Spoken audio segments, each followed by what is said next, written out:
want to take the time and just thank God for this warning that I was given. Because through a dream, He allowed me to witness what hell is, at least what it would be for me. But I would say I actually fell asleep close to about like 3:40 in the morning.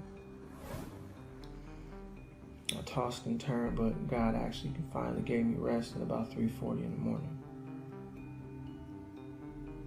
However, the dream that I had will be one that I don't forget. I'm sitting there and I'm resting. And I know that I'm asleep. However, the only thing I see is the back of my eyelids. Everything is completely dark. I don't see anything. However, I feel heat. I feel heat on my chest to the fact of where it felt as somebody touched you on the chest with a hot iron. Everything was dark. In the background, I hear cackling, I hear screams, and I hear laughter. Like very faint laughter. Just very faint laughter in the background. And I can sense that I'm being carried because I'm not walking. And it scares me because I'm completely surrounded by darkness. I can't see anything. However, I get brought to a place where the only thing around me is encompassed by fire. The best way I can explain it is like being in a cave that's literally surrounded by fire. Just imagine a cave on fire. And the only type of smell I can sense in this dream is like a smell that you get when there's like an electrical fire.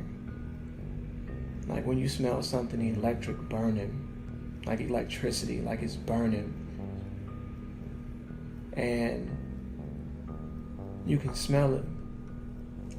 But I got brought to an area where there was this flame, this cave, and I absolutely see demons. And the most ironic thing about it is they look like me. Tall, slim, African American. They look completely normal. They look like me. There were 6 of them. Two of them had my ankles. 2 of them had my wrists. And 1 of them held my head. They take me to this place and they absolutely bind me to where I can't move. And my mouth is actually wedged open.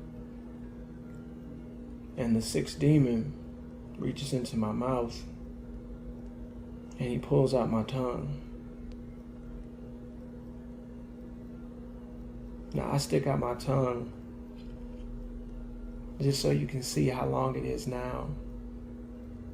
However, when I tell you that it was stretched, it was stretched.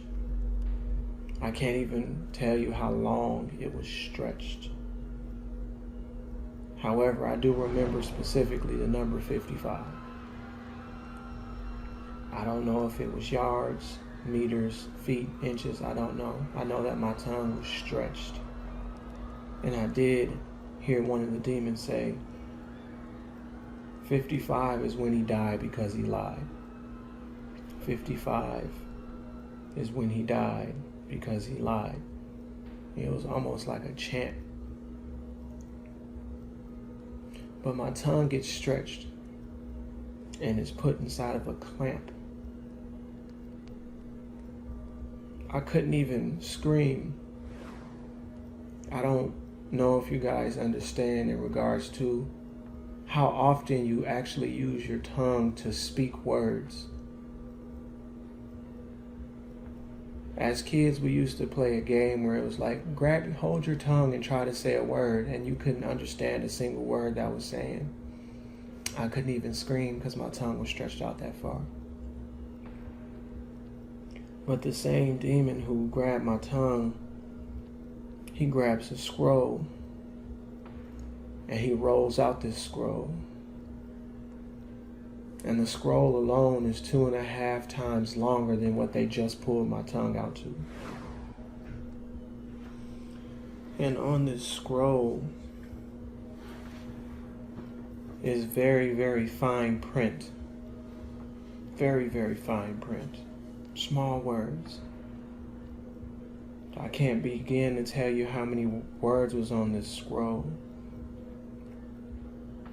However, the same demon who pulled out my tongue, he looks at me and says, "For every lie you have spoken, you shall receive 1,000 cuts on your tongue."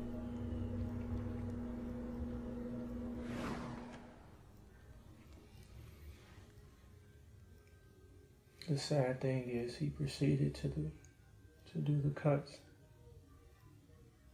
He started off with a razor blade.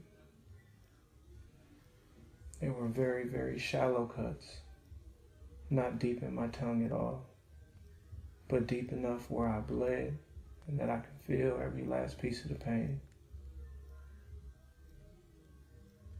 He utilized many different things, from a razor blade to some actual broken glass that was dull, and he kind of had to carve into my tongue, to an axe, to a small hatchet, all the way down to the point where he grabbed a rock from off of the wall of the cave that was actually burning. It was on fire, and he proceeded to cut my tongue with that as well. If I have to describe to you what my tongue looked like, it would be like tree bark. If you ever looked at a tree up close and personal, an old tree, a big tree, and you look at its tree bark with all the veins and all the cracks and all the bruises, the swollen areas that it may look like, think about that on your tongue.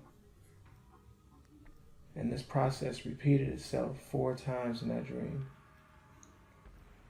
During that 4th time, I woke up. Now, I mentioned the last thing he used was a burning rock from the wall of the cave. I still speak to you right now with that burning sensation on my tongue, as if I drank some really hot coffee. I don't drink coffee, but I can still feel that burning sensation on my tongue.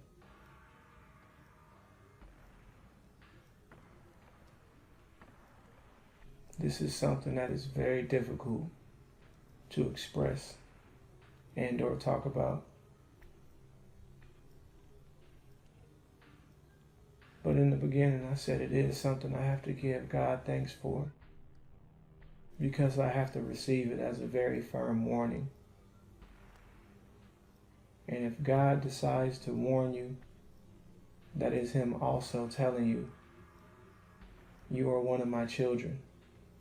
You need to correct your steps.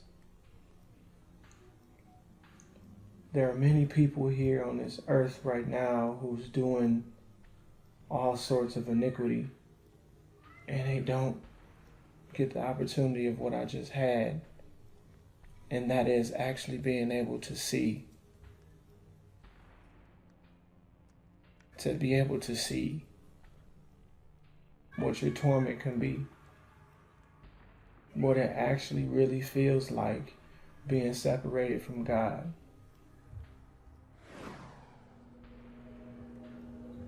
On this day, I sit as a humble man and would like to publicly apologize to any and every individual who I have wronged through lies, through disobedience, through deceit.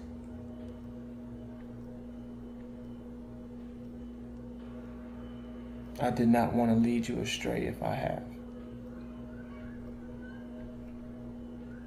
If God did not reveal to me these dreams, I would have never known the power of what deceit can do.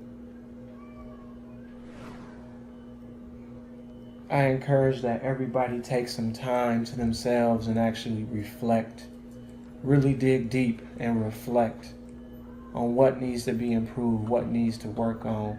Certain sins that you haven't confessed, confess them, leave them at the foot of the cross, and ask God to legitimately manifest in you a new mind and a new heart so you can be a new being, a new you.